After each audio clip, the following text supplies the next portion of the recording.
Okay, so this lesson is probability and a little bit of algebra now, so getting a little bit harder. So this is going to really challenge you and get you thinking about probability in a different way. So pause this, have a little look, see if you can answer the questions. What do you think, how you'd answer them?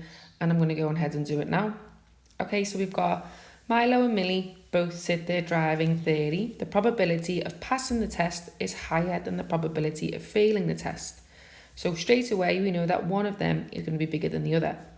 So it says, the probability that Milo passes the test but Millie fails the test is 21 over 100. So find the probability that both of them fail the test. Now, if you want to have a little visual to help you with this, you can. You could have, this could be for Milo,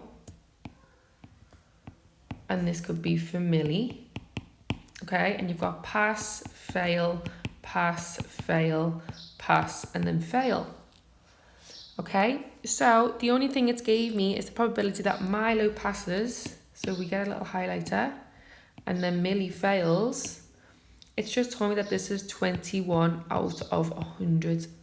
Okay, and we have to use that information to work out what's the probability of both of them failing. Okay, so how can we do this? So the first thing that I'm going to do is I need to bring algebra into it now because I don't actually know. So the probability of passing, because it hasn't given me any information, is I'm going to say, okay, that's x. So that means the probability of failing is going to be 1 minus x. I just don't know what that is.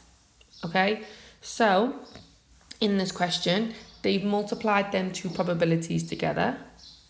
Okay, so the probability of Milo failing is x. Probability that Millie fails is 1 minus x. It's independent events, they're not conditional. One doesn't affect the other. So that means x multiply 1 minus x equals, we can leave it as 21 over 100, or it might be easier to change that as a decimal. Okay, so then if we expand that bracket, I'm going to have x minus x squared equals 0.21. Got an x squared here, so that means I must have some sort of quadratic. So I'm going to bring this side over here. So I'm going to have 0 equals x squared minus x plus 0.21. We don't like decimals, don't like them, which is fine, but you can do them if you want. So we're looking for two numbers that multiply to give me 0.21. But when you add them together, you get a whole number one. It's not easy. You might want to use the quadratic formula. You might want to multiply the whole equation by 100 and make it 100x squared minus 100x plus 21. It's completely up to you whether you want to use the formula or not. But if you do it, you're going to be left with two answers. So x equals 0.7 or x equals 0.3. So because the question told me that it's the probability of passing is higher, we know that in this question then, that must mean x that I am going to use is going to be 0.3. That's the probability of failing. Okay, so the probability of failing is 0.3 times 0.3. So the answer for that question is 0.09. Okay, and that's how some of these questions are going to be today. You're going to have to think about it. Are we going to write it as a fraction? Are we going to write it as I've just done? But we're going to have to think a little bit outside the box today. Okay, right, I'm just going to remove this. You've got it all on the video. So for the next question, again, pause it, give it a go. But this one, we're going to have some fractions in there. Oh my God, where's that go? Right, so the next one says that there are 9 yellow pencils and some green pencils. So straight away, I don't know how many green pencils that we have. Okay. Then it says 2 pencils are picked at random and the probability they're both yellow is 6 out of 35. Find the number of green pencils in the case. Okay. So again, I can do a tree diagram to help us visualize this. This one is conditional probability, so we're going to have some fractions.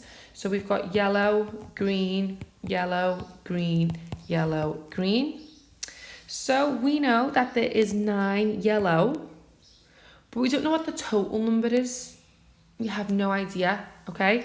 So for green, I'm going to call green X for now, but I just don't know what it is. So I know whatever the total is, it's 9 plus green, isn't it, for the total? So then the green branch at the bottom would be X over X plus 9. So that's my denominator for now, okay? If I pick one out, I'm going to pick one of them out. The only one I can really know for definite is I'll have 8 yellow left. And my denominator, I have to subtract 1 from that as well. So that would be X plus 8. So if you subtract 1, 9 minus 1 is 8. On the bottom, I'm still going to have X. But the denominator is X plus 8. The green side, the yellow, I'm still going to have 9 of them. But for the green, I need to minus 1 from the X, not 8. 1, okay, because I've taken a green out. I don't know how many green I've got. And then the denominator is still X plus 8. Okay, so the question told me getting 2 yellows, so 9, and then X plus 9 times by 8, and then X plus 8 equals 6 over 35. So now that is enough information to work out what X is, which will then let me know what green is. Okay, so if we do that, I'm going to get rid of this tree diagram for now, so you can look back at that later if you need to, because I need some space. So if we times them together, on the top, 9 times by 8 is 72, and then on the bottom, because these are basically like double brackets, we're going to have X squared. Then we're going to have plus 17x, and then plus 72 is 6 over 35. Okay, I'm going to do cross multiplication to get rid of this. So I'm going to have 2,520 on one side, and then 6x squared plus 102x. And then plus 432. Then I'm going to make this equal 0. So I need to minus 2,520 from that. So it's going to be minus 2,088. Then, because they're quite big, see if we can divide everything by 6, which in this question we can. So I'm going to be left with x squared plus 17x minus 348. Again, I've got a quadratic to solve, so I need to look for two numbers that multiply to give me negative 400 and 348 and add to give me 17, or you can use the quadratic formula, which is in the formula booklet. Okay, so you can do that, either one. Whatever you do, we get x is 12 or x is negative 29. So obviously, can't have a negative number of green pencils. So the answer for that question would be 12. Okay, and these are the type of questions that you're going to have a little go at today, and we're going to do them in tree diagrams so you can have a good visual of what's going on.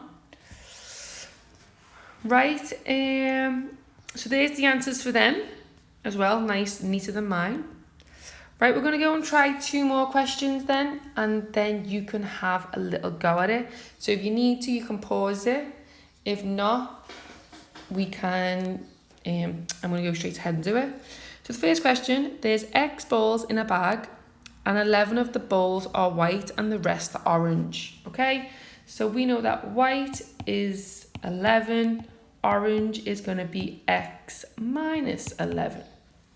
Because we just don't know how many we have.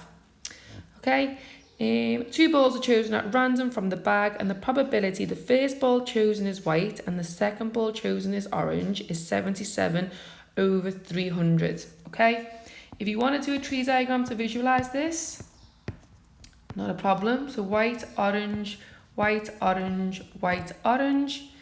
Probability of getting a white and then an orange, the question told me, is 77 over 300. Okay, so I need to multiply two fractions together. What are they going to be? So my first fraction is, because the questions told me there's x balls in a bag, the first one is going to be 11 over x. Okay, because it asked me to call all the balls x. And then the probability of getting an orange is, so we know that orange is x minus 11 over x. Okay, but if we take one out the bag, if we take a white out first, we still will have x minus 11 for the orange, but on the denominator, we would take one from the total number of bags.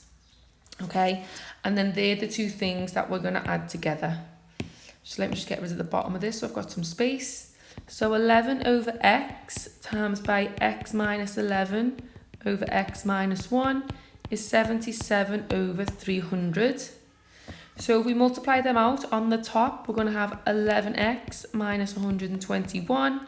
On the bottom is x squared minus x, and that's 77 over 300. Just like in the last question here, I am going to do some cross multiplication. It just gets rid of the fractions. So what am I going to have here? 3,300 x times 300 minus 36,300 equals 77x squared minus 77x. I need to make this quadratic equal 0, so I'm going to get rid of the top now. We don't need that because I need some space.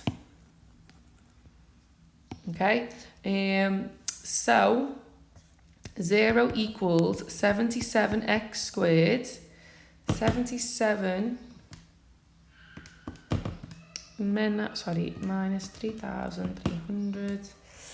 We're going to have negative 3,377x and then plus 36,300.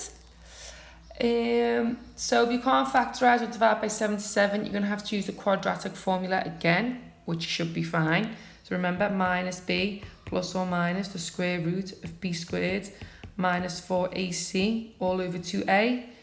So in this question, you would substitute a is 77, b is negative 3,377, and c is 36,300.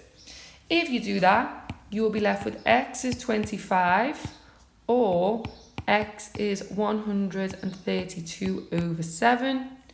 So the question talking about balls, can't have a fraction of a ball, so your answer is going to be 25.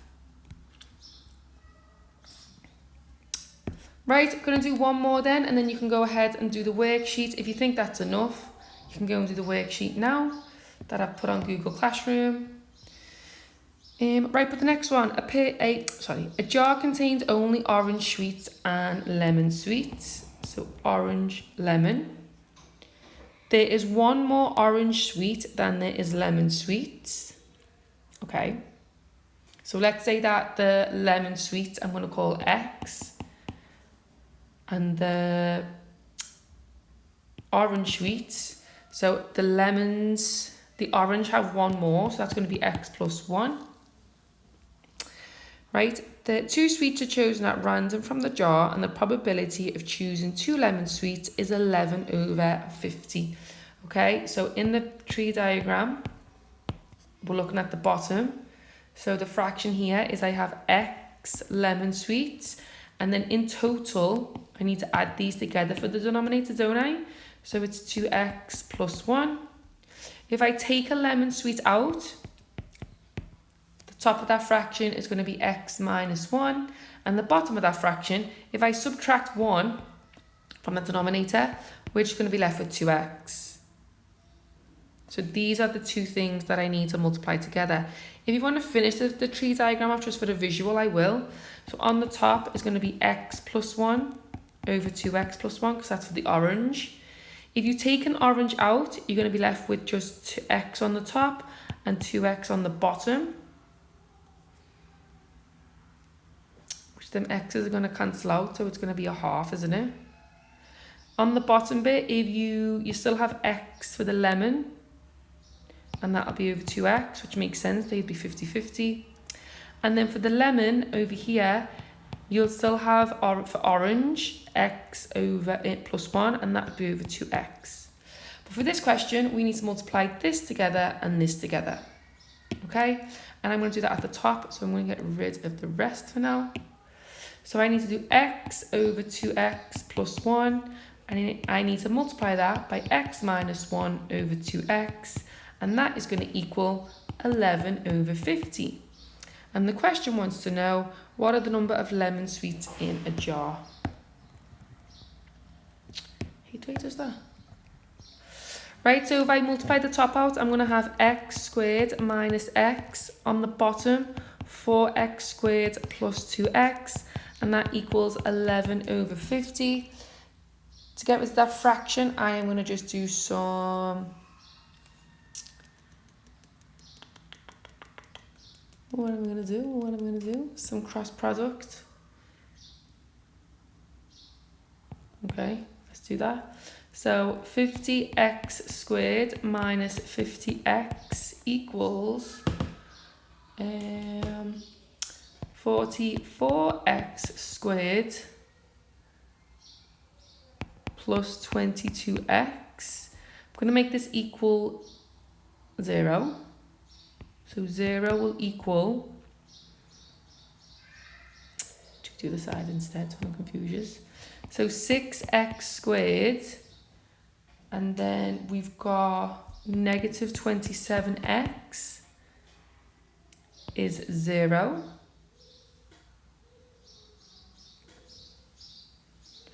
And then, I'm just thinking,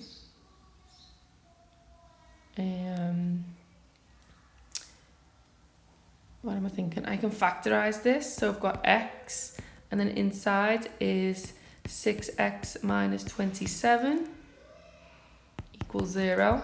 So that means x equals 0 or 6x minus 27 equals 0. Which means bring over the 27, 6x equals 27. So x would equal, which would be a decimal, which looks like there might be a mistake in the question. Delete. 4.5. Unless I've made a mistake, but I don't think I have I? No, because x and x. X times x is x squared. X times negative 1 is x. 2x times 2x is 4x squared. 1 times 2x is 2x. Cross multiply. On the top, 50x squared. Oh, that's 50. That's my mistake. Sorry, guys. Sorry. That's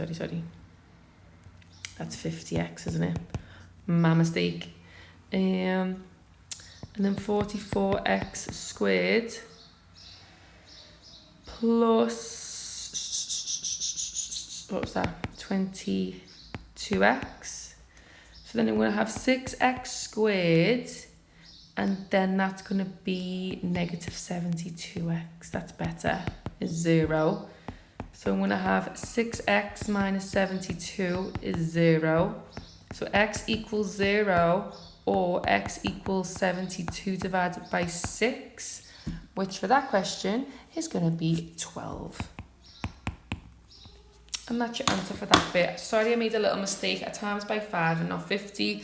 But now go over to Google Classroom and have a go at that worksheet.